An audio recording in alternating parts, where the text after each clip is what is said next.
Ladies and gentlemen, welcome by the HipHop Minded Professional. And today I'm sitting with... J.A.M. Sandiford. John A.M. Sandiford. Jam Sandiford. That's maybe the first time that I said it on a mic in that way after I changed the handle and made it official Jam Sandiford. So we're still trying to figure out how exactly I'm going to say that shit. So you're going to say Jam Sandiford every time you have an interview? Probably. Okay, I'm going to keep that in mind. But keeping that in mind, what keeps you busy? What keeps me busy? In 2021, Let's say 2021. Yeah, in 2021. So my main, what mainly keeps me busy in business is a UX designer and UX/UI designer. I have my own company now as of April 15, 2021, 11 years. Started off in graphic design and eventually grew into user experience and user interface design. And maybe to clarify that for those that are like, what the hell is that he's talking about? So UX, user experience design, is the whole experience that a user would have with devices such as iPhones, computers, iPads, etc. So the way that you experience the applications on those devices, at least from my perspective, because user experience can be broader than that, even the way how we experience this microphone, this table, etc. But I don't go into that type of detail. My stuff is really related to screens. And the user interface design is really then what you see on screen, the visuals. The font sizes, colors, logos, everything that comes together in an application or a website, etc. Okay. And so now you've been doing that for, let's say, 11 years plus. Yeah. What got you started on the UX design, graphic design? So UX design specifically kind of happened in the 11 years. Graphic design, what got me started was this right here, hip hop. Okay. Music. It was I got into graphic design back in the days when I used to make music because I wanted my whole package. What I gotta say there? Pause. I wanted the whole package to look legit and feel legit. Yeah. And since I was a broke student but making music and couldn't afford to pay a graphic designer to create my album covers or posters or anything, I started to teach myself how to do that stuff. And eventually I switched majors in college and went to do a study that was more related to design, to be able to sort of one-up the competition, at least in presentation of the overall musical package. And then if we go back to music, when I'm gonna go back even more than that, what got you into the hip hop culture? Now I'm thinking, how far back should I go? Because what initially introduced me to music was MJ, Michael Jackson, as a 4-year-old trying to mimic the moonwalk and stuff. And I just was always mesmerized by music and sort of the tones and the things it would set. And to some extent, it was also like an escape from daily struggles and troubles, etc. And hip hop specifically, more or less came when I was like, when I really got into it was more or less about 14. Before that, I had certain tracks and certain albums that maybe some of my older siblings was listening to, like the Fugees in 96. So I'm from 85, so in 96 I was 11 years old. And that was one of the first hip hop albums I maybe listened to quite a few tracks and pretty extensively. But then between like 96 and 98, I was a bit more infatuated with dancehall music.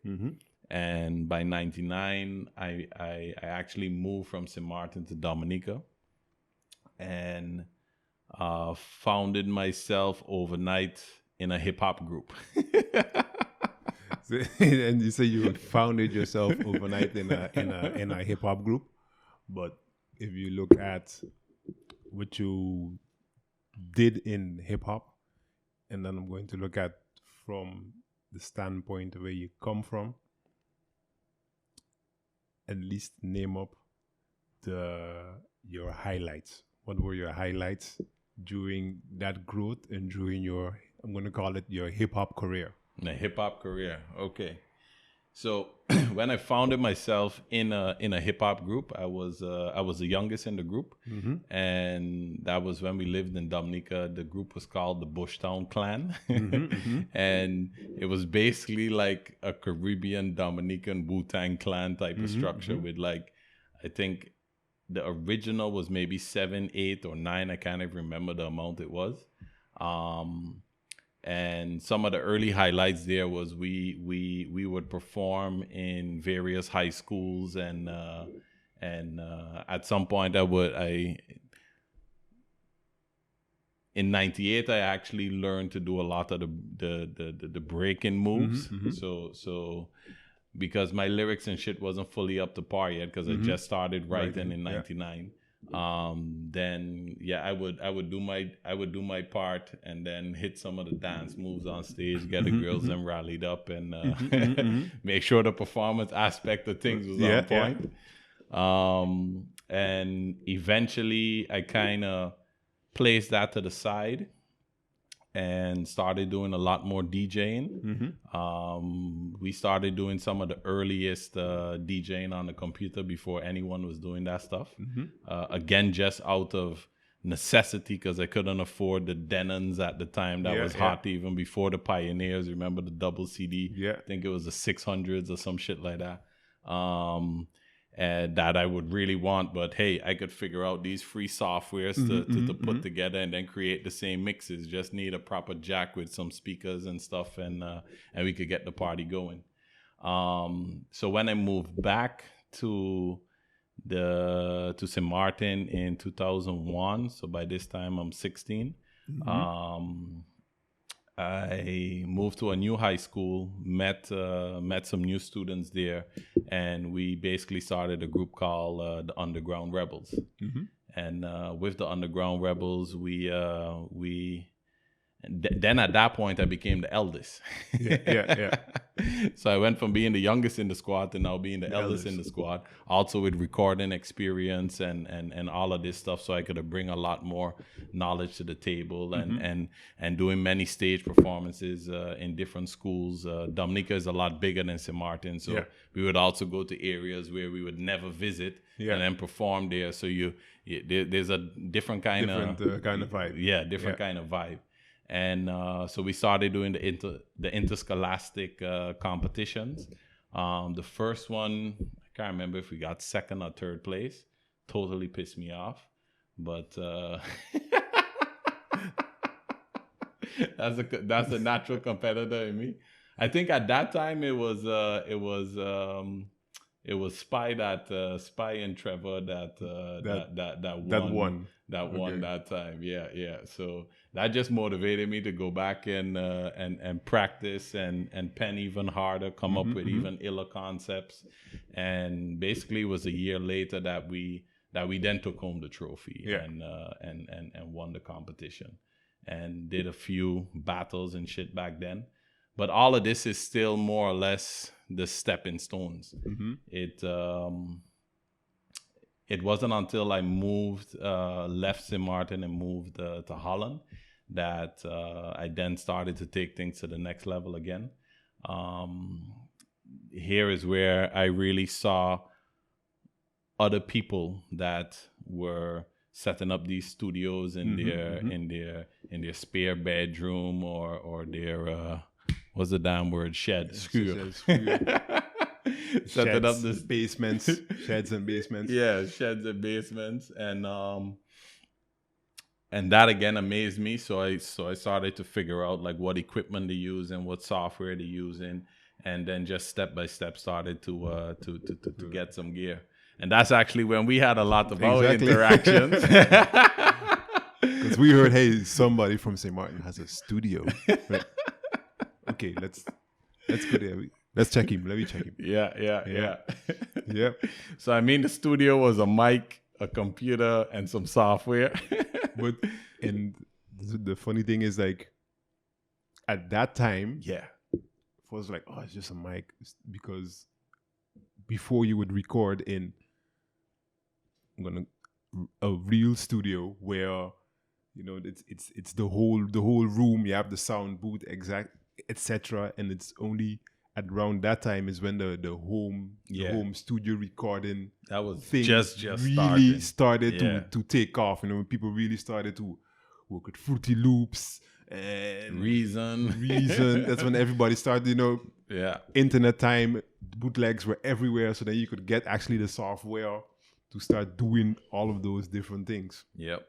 And if you look at all the skills you got at that point in time, how do those skills help you now?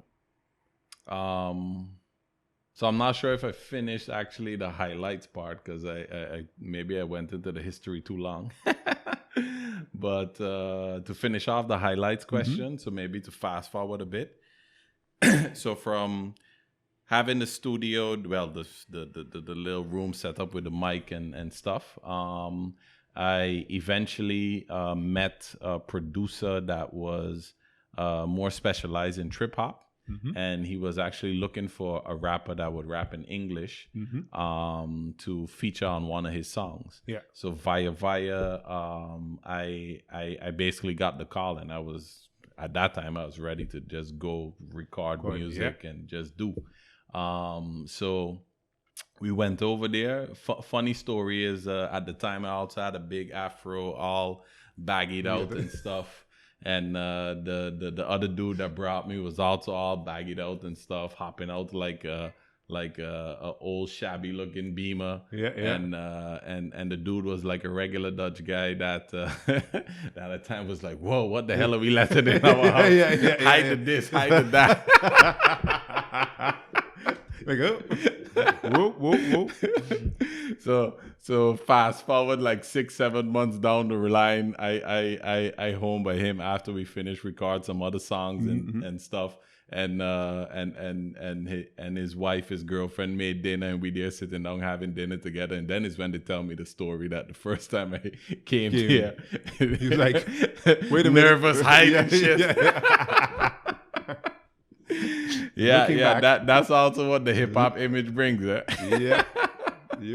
The stigma.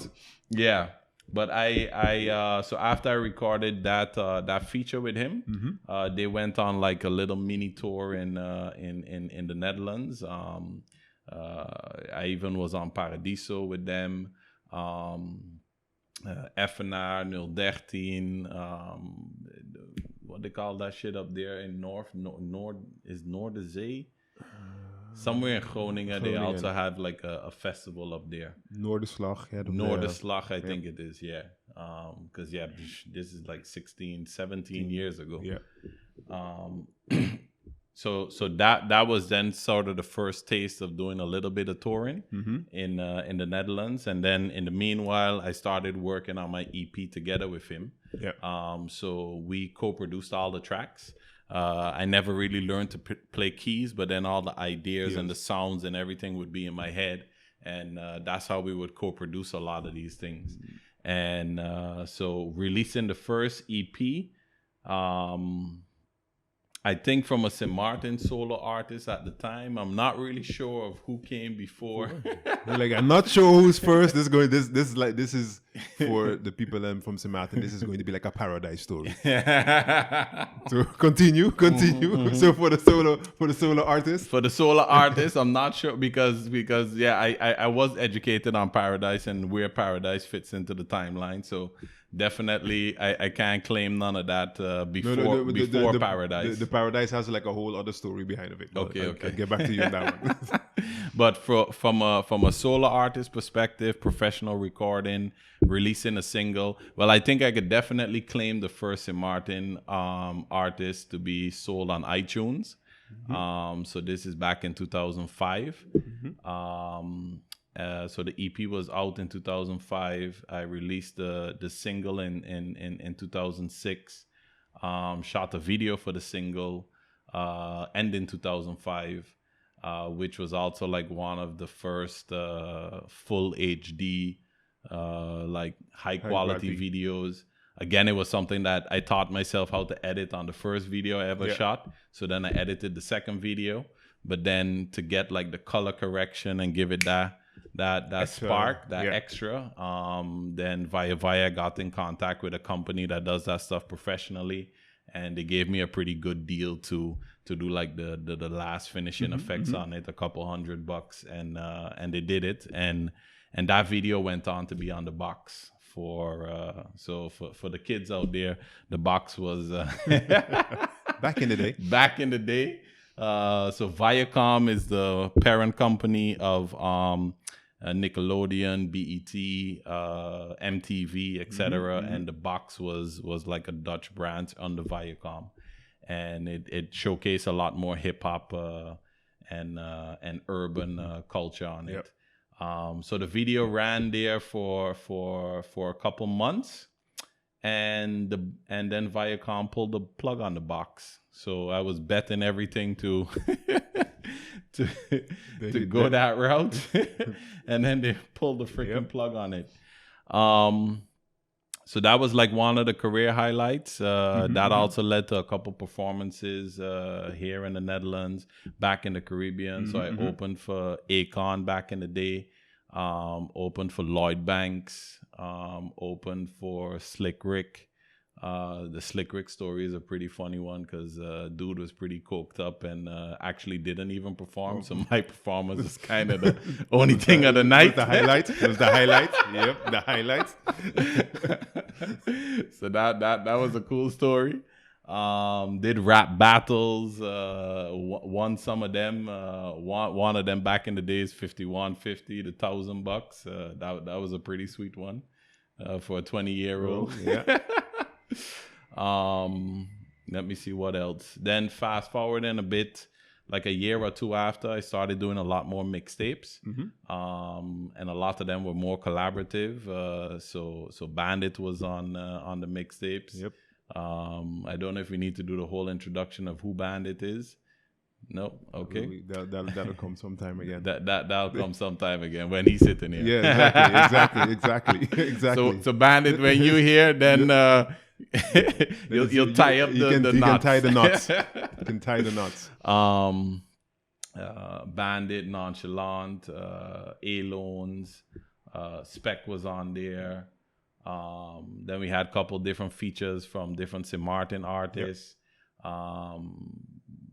Then we fast forward in now to my first trips to New York. The first time was backstage at BET. So that in 2007 I was supposed to perform. Yeah. But then like just 2 weeks before everything was set, I got the call that they're not going to do that segment of the show anymore. They're going to do this dance thing because that's going to boost the ratings, more the kids out to school, da. So I'm like, shit, but my stuff already booked. As a student. I ain't bought no cancellation insurance. Yes. I'm like, I never been to New York, so I'm just coming. Like, even if I just backstage chilling and just experiencing it, I come in. Yeah. And in that 2 weeks, I experienced a New York minute. 2 weeks in a minute. Two weeks was a real New York minute. So in that 2 weeks time, I recorded in a studio where it was, I think somewhere on 34th Street, where Cassidy was finishing up his album, the one that had My Drink and My Two Step, My Drink. Swiss Beats was in that studio. I didn't meet him personally. I did pass Cassidy like when he was on the way out. I was on the way in. Like we was like sessions apart. Eventually recorded a track with Junior Reid on it, and produced by Chucky Thompson. That produced One More Chance from Biggie and One Mic from Nas. There's a whole story there that preferably not get into, but basically I didn't have the real rights to the song, so I couldn't like push and promote it and try to sell it in the way that you would with such a big moment. Yeah. So I could only like kind of push it underground mixtape type of shit. Fast forward now to 2009. Then is when I finally actually did perform on BET, and with an original track, Break Your Back. And I think again, probably by a St. Martin artist performing on BET was again one of the first there. And at the end of performance, threw the flag on my back just to make sure that everyone know where we represented. Yep. But the funny thing is, like already in 2009, up here was already starting to think about everything. Like the love and the passion for music, always there. It's still there to this day. But then, as to what I was achieving with it, and sort of, I think there was a weird thing happening between the perception of where I was going versus the reality of where I was. And then that unbalance, I wasn't too favorable with all what was transpiring there. And then if you look at the difference of the perception and the reality, if you go a little bit more in depth in that, what's the perception you had and what is the reality that was taking place? So I think maybe for some of my peers or those a bit younger than me that was seeing what I was doing at the time, it would already seem like, whoa, he out there doing it. But in the reality of it, I was basically still a broke student. Pushing, hustling my ass off, making moves, trying to achieve certain things with my dreams. But then that also came with like a whole big fire lump of hatred.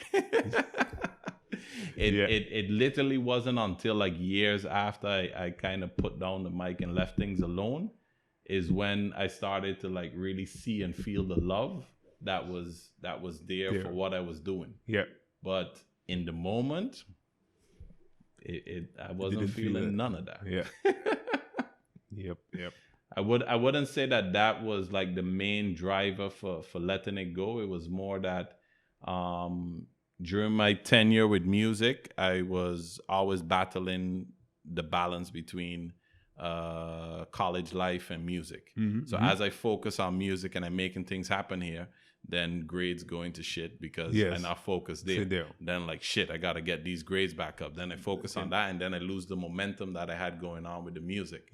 So by the time that I actually graduated, I said, okay, let me just take a 1-year break from music and focus on this next step, which was the business.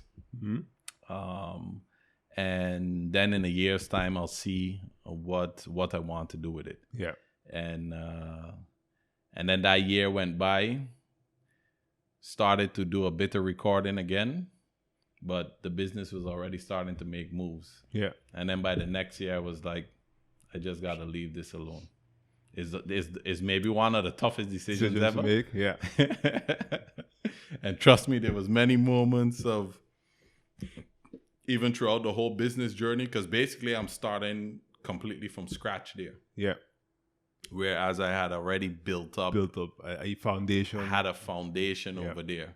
But that foundation had technically gave me a certain presence, but it never delivered any cash in the bank. And not any real cash. Any cash that I had was investing into it constantly. And then if you take, then you have we're going to look at the investing side. So you invested a lot in, I'm going to call it the artist side. And if you look now, years later, you're on a business path. What the lessons of investment there helped you in growing your business? Ooh, super many lessons. So I'm gonna start with the most basic fundamental lesson. So for the kids out there, maybe y'all played it on the DS3 or one of those other recent Nintendos. So I'm from the NES days, Super NES, Super Mario Brothers. The first time you start up Super Mario Brothers, you're going through the first level. Yeah. Past the mushroom, not the mushroom, the red one that boosts you up and make you bigger, but like the little brown one. Yeah. You die. You're like, shit. Okay, I can't walk into this thing. Yeah. So I gotta jump on it, hit him. Then the next thing, the turtle maybe hit you, right? Yeah. So it take you a while to figure out how to pass level 1. But by the time you pass level 1 and you're already like over on level 5, now when you look back at level 1, you're doing that shit in 30 seconds. Yeah. Because now that's like a walk. Easy. Yeah, that's easy. That's easy. That's easy. Easy. But the metaphor here is that you need to learn and understand the fundamentals of level 1 before you can move on to level 2. Yeah. Because now if you get a cheat code and you move from level 1 to level 5, there's going to be all the fireballs coming at you, these bombs coming at you. Now you got to jump up and down this string on the freaking clouds and know what to do there. Like, you ain't learned none of the fundamentals of level 2, 3, and 4 to be able to handle what's happening on level 5. So then you're going to get slapped all the way back to level 1. And then the energy you're going to take you to try to get back there is way more drastic than if you just were patient and go through level 1, go through level 2, go through level 3, go through level 4. So now bringing that back down to the artistry, the moves I was making there, like I wanted to be the freaking Caribbean Jay-Z. Yeah. And I wanted that shit tomorrow. Not today. No, not today. Yesterday. Not tomorrow, yesterday. Yesterday. Yeah. Wanted that shit yesterday. So as soon as I figure out, I hear on level 2, oh shit, cheat code, level 6, jump. And now I ain't prepared to be on level 6. I ain't got none of the foundation set from level 3, 4, and 5. So I dance around on level 6 for a bit and then boom, get slapped right back because then the juggling between the two. Yeah. So then you lose completely the momentum there. And I was again, if you listen to the story properly, I didn't have a manager, didn't have a record label, basically didn't have nobody backing me but my own back. Yeah. And I actually started to support other artists as well. So I was doing basically all of this shit on my own, even learning to edit the videos and so there was just so much that was going into that. Yeah. So another lesson it taught me that you can't do everything by yourself. Team, like what we was talking about earlier, a team. There's no I in team. So you need the one of the fundamental keys of success is growing a solid team around you. Yeah. And a team where everyone understands and knows their role and is ready and willing to play that role when especially when the time comes that your role might be to shovel up the shit, but if that shit don't get shoveled up, somebody's going to step in it. Exactly. Yeah. So everyone got to know their role and know what we have to play in which moments. Yeah. And definitely like in the music, because I was switching between so many hats, I also think to some of the people around me, it was maybe confusing as to which hat I was wearing when. Yeah. And in retrospect, that might have lead to certain arguments or disagreements or whatever that cause splits. Yeah. So you learned that from, I'm going to call it the hip hop side, and so that's what you decided to change on the business side. Yeah. So on the business side, so with the ambition of being, I wanted to be the Caribbean Jay-Z. Mm-hmm. There's also a certain amount of what's the word I'm looking for? A certain amount of allure, braggadocious energy, like I'm the dude type of energy that comes with it, right? And also when you study all of the greats that came before, many of them had that element. Yeah. And then basically when I went into business, we curse on this or whatever you want. If you cuss, you want to cuss, you can cuss. When I went into business, it was like, you don't really know and understand anything about this space really from the business aspect. Yeah. So now you got to humble yourself the fuck down. Yeah. You are absolutely a nobody here. So don't even step in the door acting like a somebody. Yeah. So just understand that maybe now is your role to shovel the shit. Yeah. And can you be that humble to now pick up that shovel and shovel the shit? So basically when I started the business, that was maybe the hardest thing of transitioning to the ambition of what I was once looking at to now start completely from scratch in a different avenue, in an avenue where that whole braggadocious atmosphere is not really there. Yeah. It's way more collaborative, it's way more open. I mean, as a designer, your job is more or less to shovel shit to some degree. Yeah. Because clients are never 100% happy. Everyone's got different ideas and different perspectives. Now, the more that you learn and grow in your craft is the better that you'll be able to navigate and help them figure out what they're actually looking for without them fully understanding that they're actually looking for that. Yeah, exactly. And it is you say it now, it's so for the entrepreneurs that I coach now, a lot of them, like, let's be honest, entrepreneurs like to have control.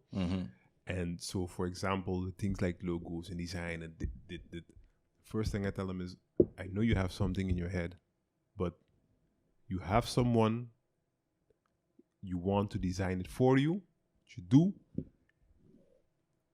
pass it over, sit back, relax, and enjoy the ride.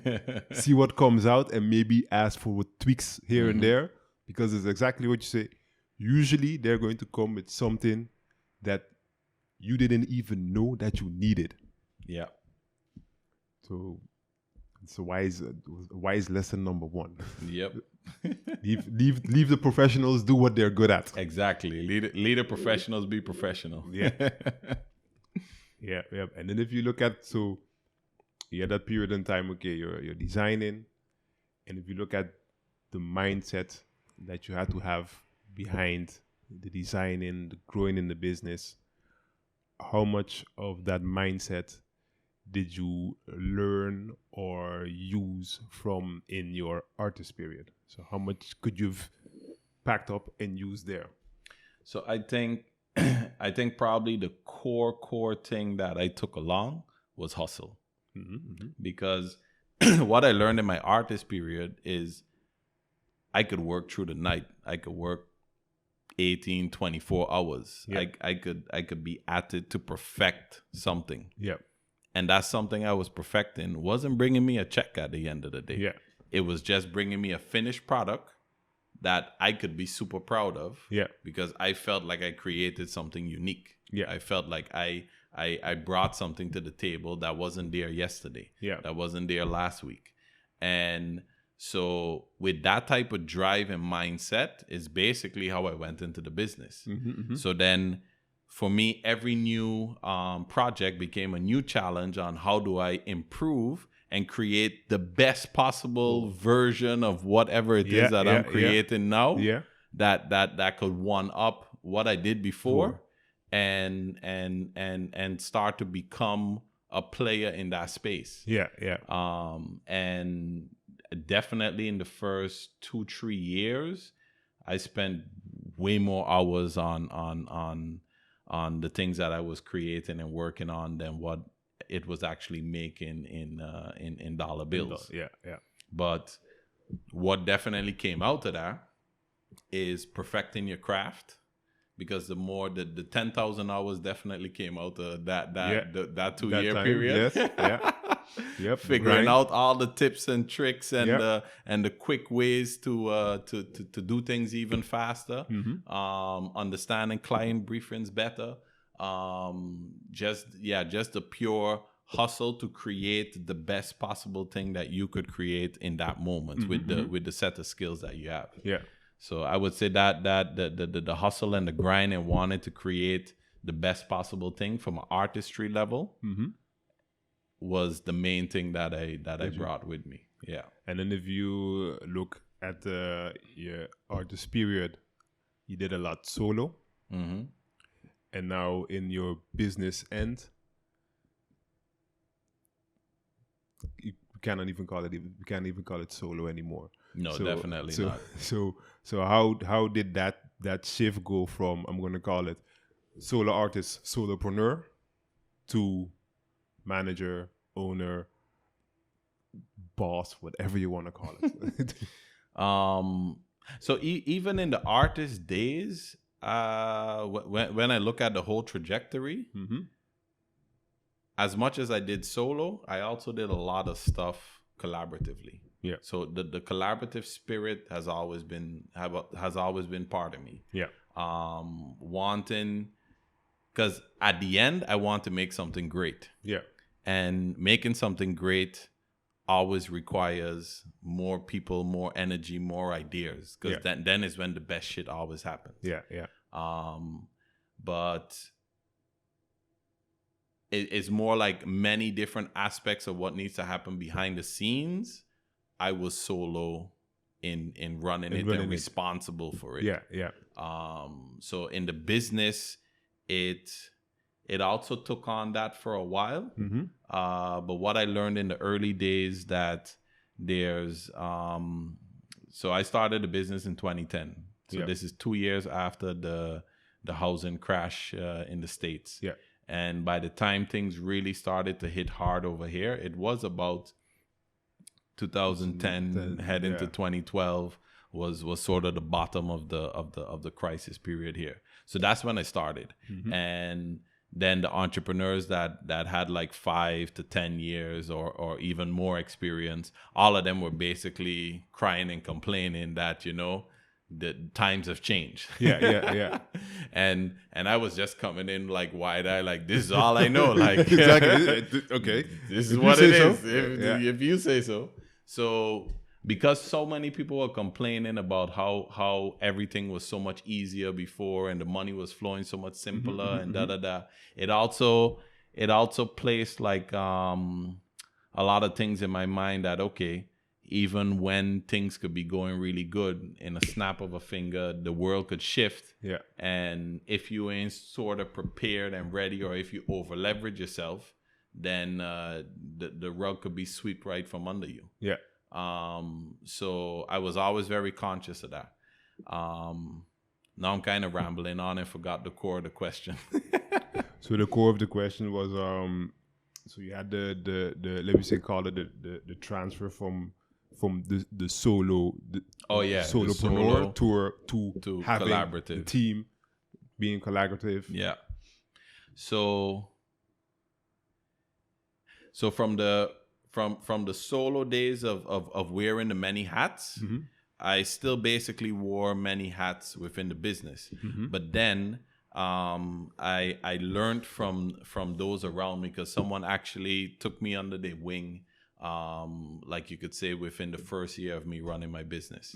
And so he already had a more established business, and then he brought me on to do design work for them. And then I saw how he was basically running like an ad agency without having any employees.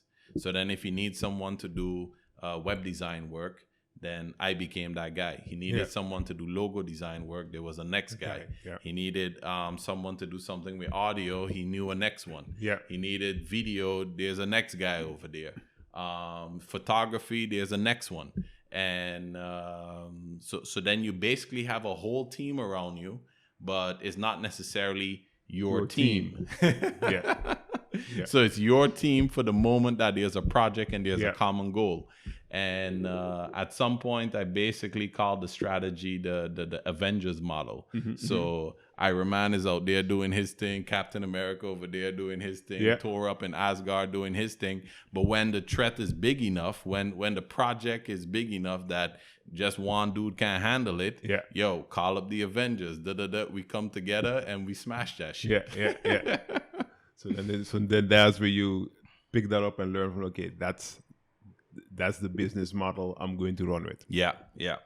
And also why that business model is because that business model doesn't hold the same amount of risk in the long term. So in the short term, whoever the captain of the team is sort of taking on the full risk that everyone else is doing their part. And if someone in part of the team screws up, the captain's still responsible for that. So it's still wearing like the multi hats there and taking on a certain amount of risk. But if you find basically the superheroes in your space, then you're already lowering the risk. And finding the superheroes in the space also means that you're not paying the cheap bargain price. if you want Iron Man, you cannot pay for War Machine. Exactly. So know that you're getting Tony Stark. Exactly. If you bring it back to the hip hop terms, if you want Jay-Z, you cannot go for Memphis Bleak. You have to pay that. You have to pay the price.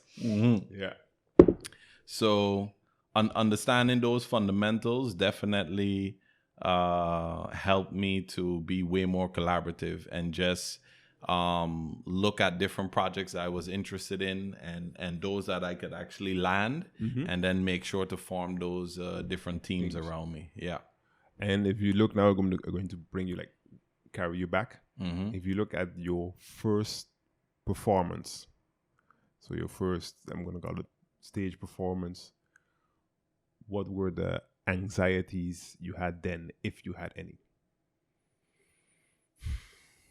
Shit. You know, as soon as you said first stage performance, then I had to think to Dominica. But then I was like, technically my first stage performance was doing like this playback shit in the Netherlands when I was living here in the early 90s. And I think it was three of us, and we had performed Treaty. Those was the nephews of Michael Jackson, when I was 9 years old or some shit. I can't even remember what type of anxieties I had. If I just think back to the first time that I had some type of anxieties, it was just in general, just before you go out. There's always the heart starts to beat a bit faster. It's the little butterflies. A little butterflies in the stomach, like, oh shit, like am I gonna remember all of my lines? But as far back as I can remember, as soon as I stepped on stage, it was like, this is my domain. I own that shit. And now if you look at that feeling, those butterflies before going up, that heart thumping, have you experienced that also on the business end, and when? So I have, and the interesting thing about life is so many things come full circle. So for me, what that moment was is in 2014 I started to maybe even 2013, but maybe it's more 2014. I started to give presentations. So that was then sort of the business version of performance. Yeah. And within those presentations, I would sort of tell the story of my journey, which is this Caribbean kid, love for hip hop and dancehall music, the artist that was performing, and now business owner in a more corporate space. Even started to do a few big projects at the time. So that was a whole transition. And doing the first presentations, also there were some butterflies before I started. Yeah. But then once I started, that same feeling of being on stage and owning the mic, basically came back. So then the presentation sort of had a performance aspect to them, and could make it a lot more engaging. Because at the end of the presentation, there's always room for questions, and then you engage with the audience. And usually after the presentations, I would just hang around, and people would come up and ask all type of questions, connect, etc. So basically, since 2014, I started to do a lot more presentations, and maybe one of the highlights in one of the bigger presentations was one that I did in Aruba. When I was doing some work for the European Union. It was a project that lasted a little over 2 years, specifically around business incubation. Now, for those that don't know what business incubation is, it's like the co-work spaces, but there's also sort of a incubatee aspect to it. So like when an infant gets incubated when they're premature.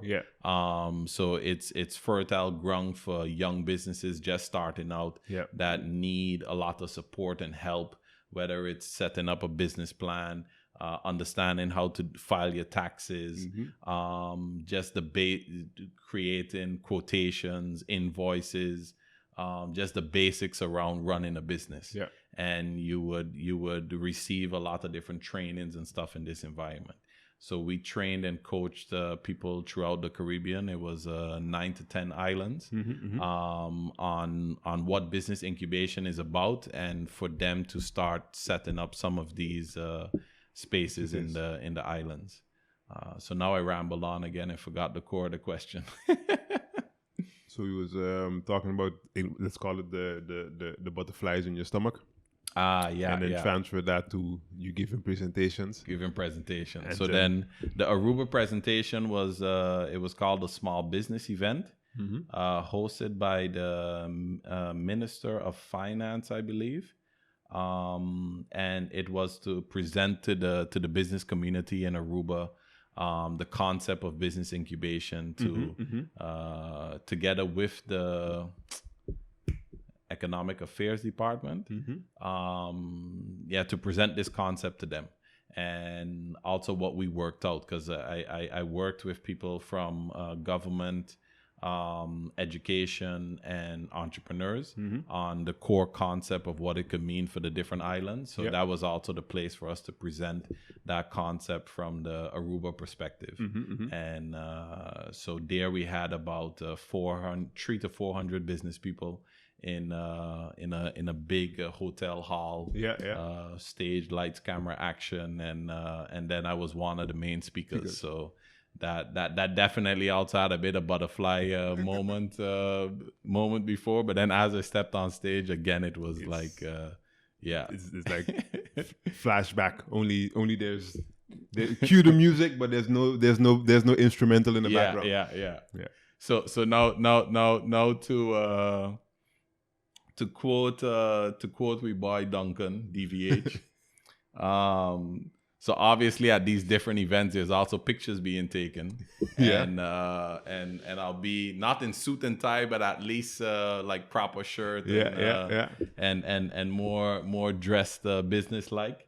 And he's like, placed a comment on one of these things like, "Why you still grabbing the mic like you? You still grabbing the mic like you rapping for?" Exactly. I like, this ain't natural. Nah, this is the natural stance. So I'll be the hip hop presenter then. That's so like the funny. Nah, I'm gonna call it the funny thing. The thing is, of course, that's like the foundation you set then. Yeah. Is what really comes into play later on. So for you, example, it's just okay. You have the butterflies right before you touch the stage.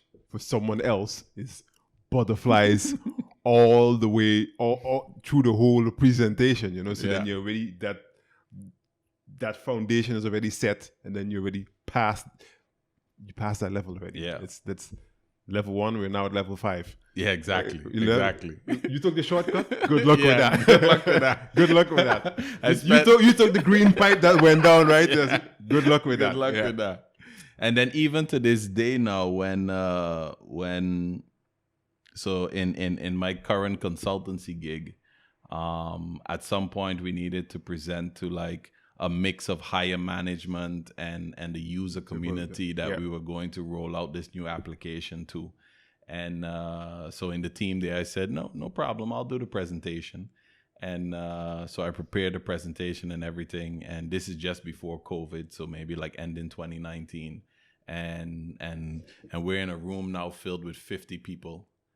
And it's time to present. Yeah. And when I start, like all the guys that was in the team with me, their eyes open big, like huh? Like how do you do that? Yeah.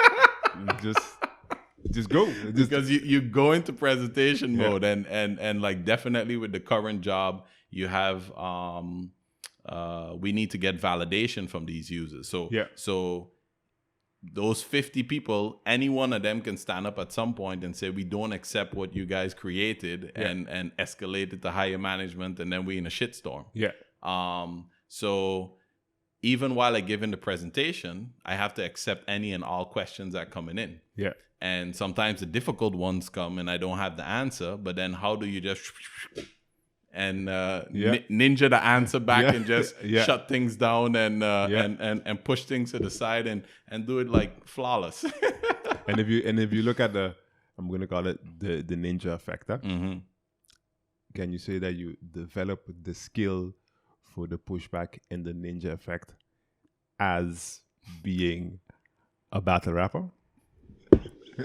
You know what's crazy? Like, I never, ever, ever thought about that. But as soon as even before you did the circle, as soon as you say, do you think? I was like, shit, he gonna connect this to battle rap. And that's probably true. And that's it. And because like there's so much different skills you pick up then. Oh shit.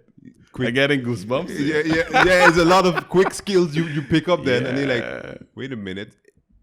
I could that automatically without even thinking. You could use it now. It's just it's crazy. Yeah. I can speak from experience as the battle rap. That was my thing. So the freestyle on the spot, going down later down the line, giving presentations. I could prepare a presentation, or you could just literally come 5 minutes before. Yeah. And I would look at it, okay. Yeah. Go and just go. Freestyle that. Freestyle it. That bitch. Go. And then for someone else looking, it's like, oh, this is really well prepared. It's wow, how did you think on all those points? No, it's just old habits. Old habits die hard. Yeah. That's crazy. Like I never connected it to battle rap. But now that you say it, it makes total sense. Because in a battle rap, you're in the heat of the moment. There's an audience. So the moment you screw up, your ass going to be on the line. You're the one that's going to look foolish. And if you anyone that ever battled rap, that's the last thing that you want to do. So you're going to do everything in your power. And then I'm going to bring it back even more in where we started. Hands down, that is the most difficult crowd in the world. Oh, And nobody's yes. ever going to tell me that's not so. If the people there could boo a dance hall artist who's at the height of his career with no pardon, that is the hardest crowd in the world. Oh, yeah. They do not care. If it's not good, you get boo. and so then that makes you even more sharp Yeah. in what you're going to do, how you're going to present it. If you're performing, you're going to stay sharp because you know the boo is right around the corner. Yeah. It's like the go back to Super Mario. Yeah. It's like the ghost. If you turn back, you're gonna hear it. And you have to turn around again, and it's gonna cover his face. So then you know you have to stay sharp. Yeah. So if you look back, so you see all kind of the links of how the past comes to the future. Full circle. And if you look at over these period of years from different experiences you've had, what would be your 4 top tips? You could call it lessons, 4 lessons, 4 life lessons that you would pass on to someone else. Cool. You asked me a really difficult question.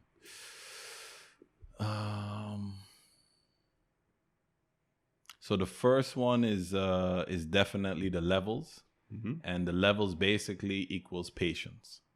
Like a few years ago, I discovered Mr. Gary Vaynerchuk, and started following his stuff religiously for maybe about a period of a year. And what I really liked in his overall message is the message of patience. Yeah. Like, I remember being a 19, 20, 21, 22-year-old and wanting everything tomorrow. Yeah. And that feeling of wanting everything tomorrow is something that is all perception, is what the TV images kept on showing. Yeah.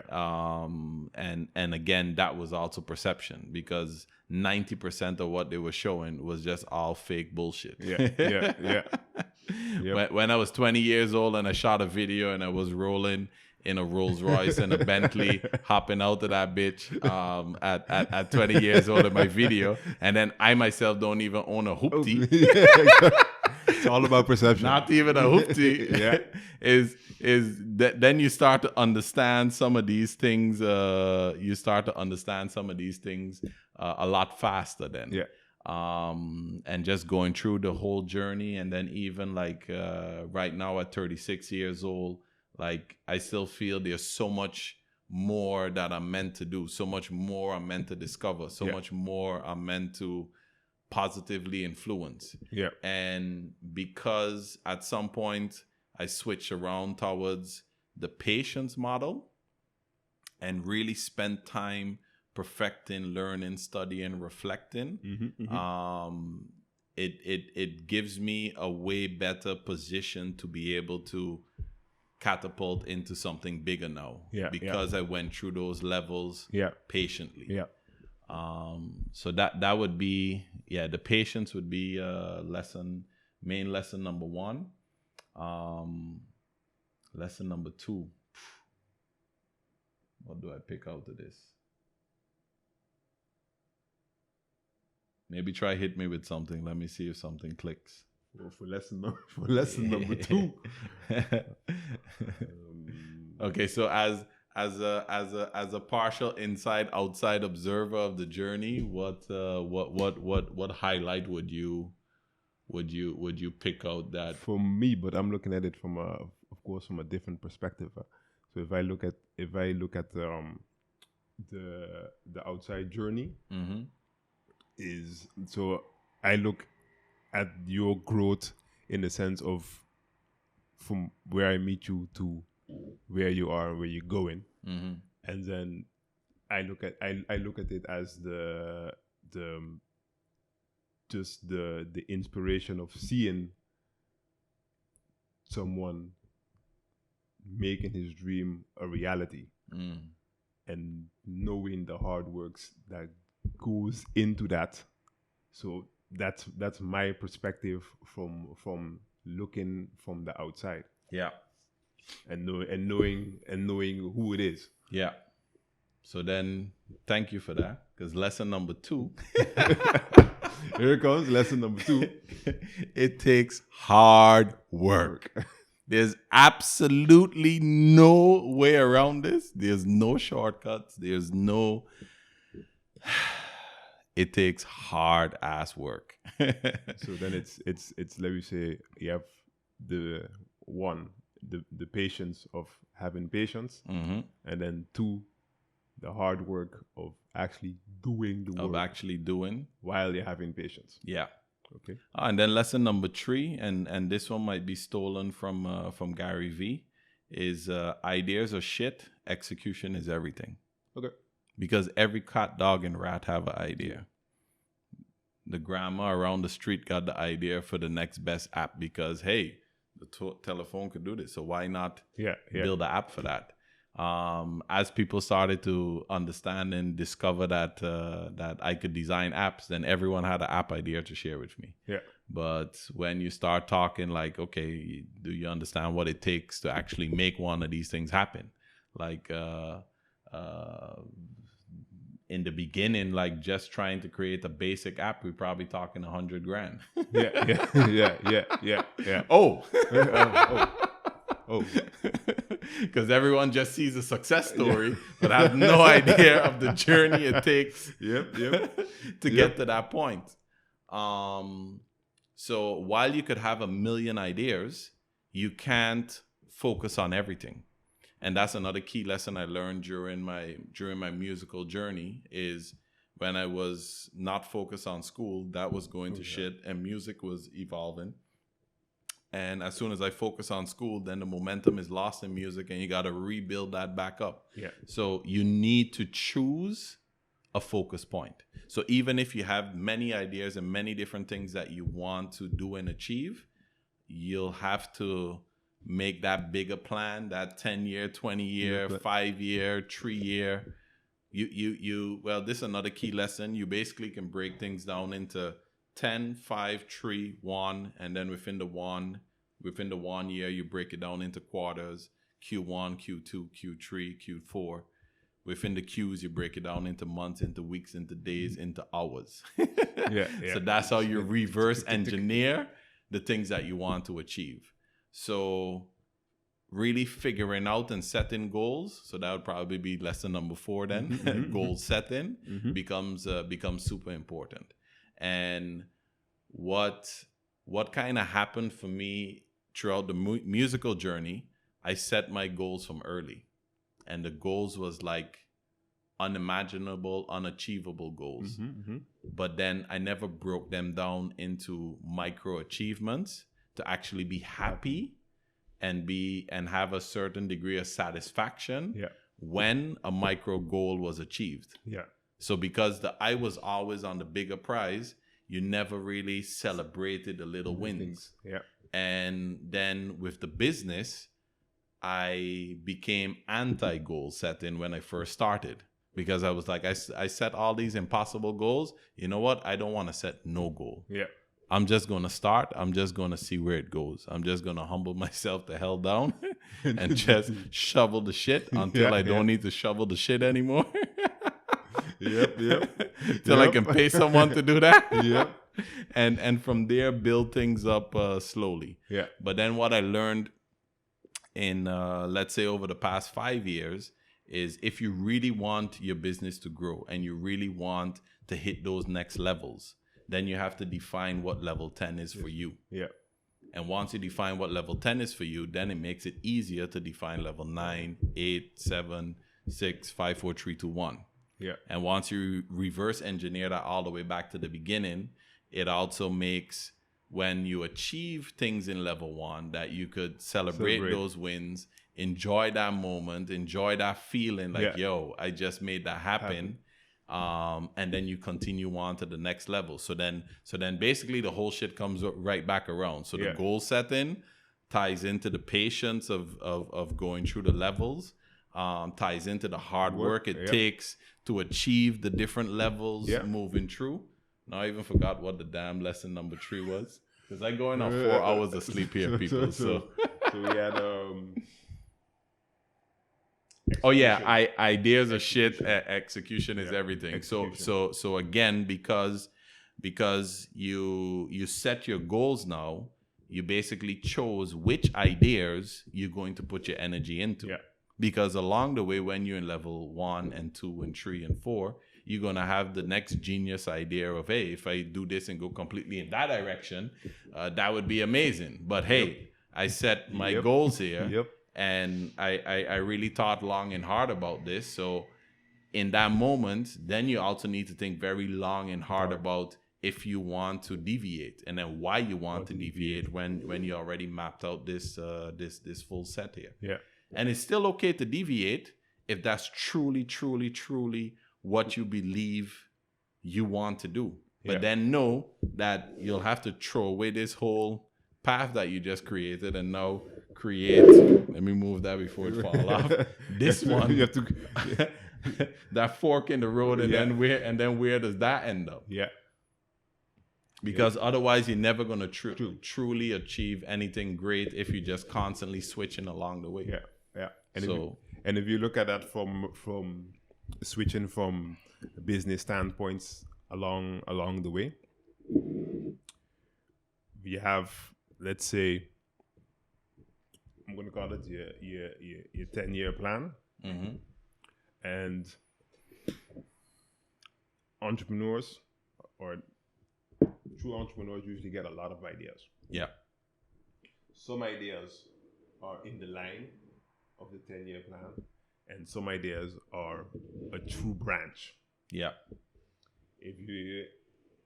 What do you give as I'm going to say as advice if you look at the ones that are kind of in line with the 10-year plan, but not really in the core of the 10-year plan?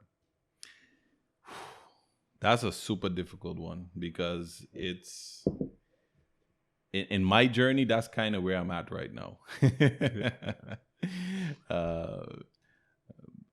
Because I started making these plans in recent years. I started mapping out things a lot more. I started reverse engineering. And there are certain things that are now not a core part of the 10-year plan, but it's sort of the necessary evil to continue the journey and continue the full independence. Because in some cases, there's different ways that you could build a business. You could bootstrap it, that you're fully in charge, and what the business produces is what you reinvest, and then you continue to grow. Yeah. And even if you're going to start a new branch and grow something new, you bootstrapping that as well. Then there's the aspect that you could find investors, angel investors, different type of investors that would basically invest in the belief of your idea, and then they would get a stake in your business. And at the same time, there's a responsibility that this idea that you pitched, that you got to follow through. Yeah. I mean, at the end of the day, there's many examples of people that didn't follow through, and then the angel investors lost their money, et cetera, et cetera. But that maybe comes back to, and then this, because we having this conversation, I could make a lot of these clips. Yeah. That loyalty aspect that I came up with in hip hop, that, like from the Nas's, from the Mobb Deeps, from the Tupacs, like loyalty was everything. Yeah. And I can't see myself taking someone else's money and then 2 years down the line being like, I'm not interested anymore and I out. Yeah. And not seeing it through. Yeah. And before I reach a point where I would take angel investment, I basically feel like I need to graduate up to certain levels to fully understand what that means and what that takes to run something on that level. Yeah. Now again, I going so far that I deviate from the initial question. we were on the, let's say, the 10-year plan with the different the branches and then still within the 10-year plan. So not going left all the way, but still if you look at the branch of a tree, the branch is the same, but it still have little. Yeah. So I think really what it comes down to is a certain level of experience and a very high dose of know thyself, and really connect with your inner self, with your core, in understanding who I am as a person and what is my purpose in this world, and what do I want to bring to it. And if you're doing this for the money, if you think, hey, this idea is going to work out, and in 10 years time I'm going to be a multimillionaire or a billionaire and retire and be gone and go chill on buy Pinel and host parties there every day. That's even the ones that achieve that level of success, you don't see them being out. You see them going for more. Whether it's a Jeff Bezos, a Elon Musk, Steve Jobs, a Jay-Z, you name it. Once they achieve those levels of success where they actually don't have to work and do anything else, I think for any of those people, they might have had their moment. They go and sit down and chill for like a week, 2, 3, maybe even 2 months that they take off. And then it's like, yo, I bored as shit. Yeah. It's human nature to want to go out there and hunt and gather and just keep going keep going and level up. But figuring out having that 10-year plan and sort of having that vision of where you want to go, your North Star. I also think along the way it's okay to deviate here and there, but you have to know and understand to what degree can you afford to deviate. Like, are you a solo entrepreneur, and then once you deviate, there's only so many hours in a day, so that's going to eat up too much of your time, and then forget about that 10-year goal. Or have you built a team and put them in the right positions and give them, is the vision clear of where we heading, that you can deviate into other things, and then this core mission still will be going on, because you don't need to put 100% of your time and energy into it to achieve it. So maybe a good example of that is someone like Elon Musk with building Tesla, building SpaceX. The two don't really have anything to do with each other. I mean, loosely put, it's transportation. Loosely put, it's transportation. It's transportation. One is powered by rocket fuel and one is powered by electrons. But and the funny thing is, when you look at his journey, like PayPal, I even what it was something with a 2 was the initial company before PayPal that got sold. And then Tesla came along, and there's some deviations into like the Boring Company and some other products that he put out, which were deviations that basically on the basis of his name, he could come out with a tequila, a flamethrower, and those things would sell out like that. But those things were just put in place so he could refund the 10-year plan, because Tesla was bleeding money. And he needed to make a quick buck somewhere. Somewhere so like, income has to come in. Hey, flamethrower, what you guys saying? You want one? 500? Yo, give me that. Sold a couple of those, got a couple more millions, able to restart production, sell a few more cars, and bootstrap it until where they're at right now, where they're really starting to gain momentum and traction, and the thing really skyrocket into the next level. So again, like, it depends on what team you have in place and how far that can stretch without your 100% energy and involvement. All right. Looking at the time, if people want to contact you, where all can they find you? How can they best get in contact with you? So at this moment, I would say you can find me on Instagram with Jam Sandiford. So that's JAMSANDIFORD.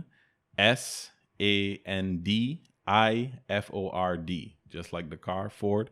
So Jam Sandiford, so at Jam Sandiford. On Facebook, I'm also facebook.com/Jam Sandiford. The personal website is in the works. So I probably won't give that one out for now, but then we can add that as a link later down.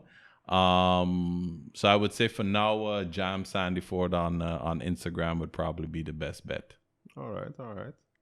Would like to thank you for your time, for having a great conversation. You're welcome, sir. Thanks for the opportunity. Yes. Definitely enjoyed this evening. Same here. So, and for the people listening, the people watching, hope you guys enjoyed it. And you're going to catch me on the next episode with the following guest. So, have a nice day. Thank you for listening to this episode of the HipHop Minded Professional. Make sure to subscribe at your favorite streaming platform so that you don't miss the next episode. And make sure to visit hiphopculturecoaching.com for more information on how hip hop helps your mindset.